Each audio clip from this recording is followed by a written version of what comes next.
কখনো শাহরুখ খান বলেছিল হার কর জিতনে ওয়ালে কো বাজিগার कहते हैं, কিন্তু মনে হয় গৌতম গম্ভীরের টিম কেকেআর এই ফর্মুলাতে বিশ্বাস করে না।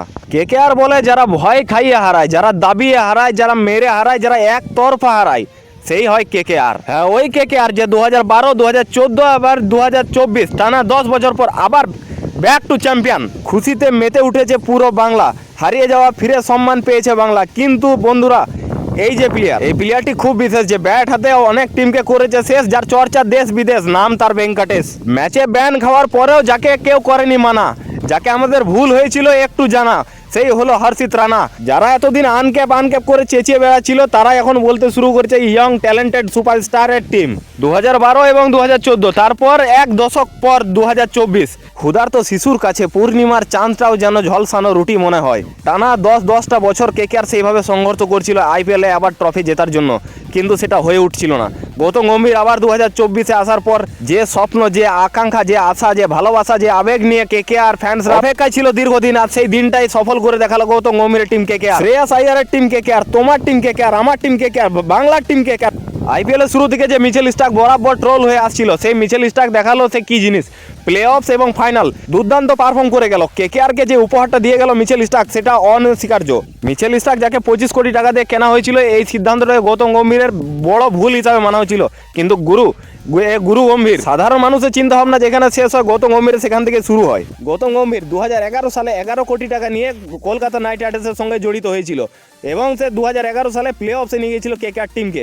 2012-তে চ্যাম্পিয়ন করে, আবার ঘুরে 2014-তে চ্যাম্পিয়ন করে। তারপর তার সিদ্ধান্ত ছিল রিটায়ারমেন্টের দিনগুলো সে দিল্লিতে খেলবে এবং 2017 সালে শেষবারের মতো সে কলকাতাকে প্লে অফসে তুলে বাড়ি চলে যায়। আবার যখন ফিরে আসে 2024 কেকেআরে, তখন কেকেআরকে ফাইনালে তোলে। কিন্তু এর পাশাপাশি যে টিমের ক্যাপ্টেন, যে শ্রেয়াস আইয়ার, তার ভূমিকাও কম নয়।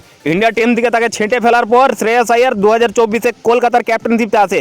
ক্যাপ্টেনশিপে এসে শ্রেয়াস আইয়ারের টিম ফাইনালে পৌঁছায়। একটা টিমকে ফাইনালে নিয়ে যাওয়ার পেছনে শুধু কোচের আর ম্যানেজমেন্টের ভূমিকা থাকে না, গ্রাউন্ডে থেকে টিমকে পরিচালনা করা, ভরপুর পরিচালনা করেছে শ্রেয়াস আইয়ার। এবং তার সাথে কলকাতা ম্যানেজমেন্ট এবং কলকাতার টিম, সমস্ত প্লেয়ার যারা জড়িত কেকেআর টিমে, তারা যথেষ্ট খেটেছে এবং তার প্রতিদান হিসাবে আমরা পেয়েছি আইপিএলের খেতাব। চেন্নাই 5টা, মুম্বাই 5টা, এবার কলকাতাও 3টে। কেকেআর ফ্যান্সের এবার এসেছে সুদিন, যেখানে হাটে মাঠে ঘাটে কেকেআর ফ্যান্সরা বলে বেড়াতে পারবে যে আমরাও 3টে জিতেছি। এবার ফাইনাল খেলেছে কেকেআর 4টে, তার মধ্যে জিতেছে 3টে। এটা কি কম বড় ব্যাপার নাকি? আর তার সাথে ধন্যবাদ শাহরুখ খানকে, যে কলকাতার মালিক, প্রত্যেকটা ম্যাচ যে গ্রাউন্ডের বাইরে থেকে উপভোগ করেছে এবং সাপোর্ট করেছে। কেকেআরই একমাত্র টিম যার আন্ডারে রয়েছে লোয়েস্ট রানের রেকর্ড, যারা হারিয়েছে আরসিবিকে 49 রানে, এবং ফাইনালে হায়দ্রাবাদ, যে বরাবর লম্বা ইনিংস খেলে আসছিল, সেই হায়দ্রাবাদকে সব দিকে ফাইনালের মধ্যে কম রানের রেকর্ডটা করলো হায়দ্রাবাদ, যেটা কলকাতার বিরুদ্ধে।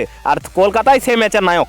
রেকর্ডের পর রেকর্ড তো রয়েছে, কিন্তু আরও একটা রেকর্ড যেটা ফাইনালে করে দিল কেকেআর, যেটা 10 ওভার 3 বলে চেজ করে ফেললো রানটাকে, যেটা আজ পর্যন্ত ইতিহাসের মধ্যে আইপিএলে কোনোদিন সেটা প্লে অফসের মধ্যে হয়নি।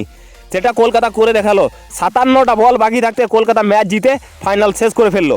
ওভারঅল 2024-এর কলকাতা জার্নি দারুণ ছিল, দুর্দান্ত ছিল।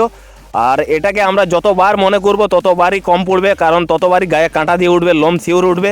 অনেক ধন্যবাদ বন্ধুরা তোমাদেরও, কারণ আমরা যারা কেকেআর ফ্যান্স রয়েছি তারা দীর্ঘদিন ধরে লেগে আছি আর জড়িত আছি, জড়িত থাকবো। কেকেআরকে ভালোবাসি, ভালোবেসে যাবো। তো বন্ধুরা, তোমাদের কাছে একটা ছোট রিকোয়েস্ট, যদি ভিডিওটি ভালো লেগে থাকে আর কেকেআরকে যদি ভালোবাসো, ক্রিকেটকে যদি ভালোবাসো, তাহলে বন্ধুরা একটা লাইক, একটা সাবস্ক্রাইব আর বেলটাকে একটু টিপে অবশ্যই যেও। ধন্যবাদ।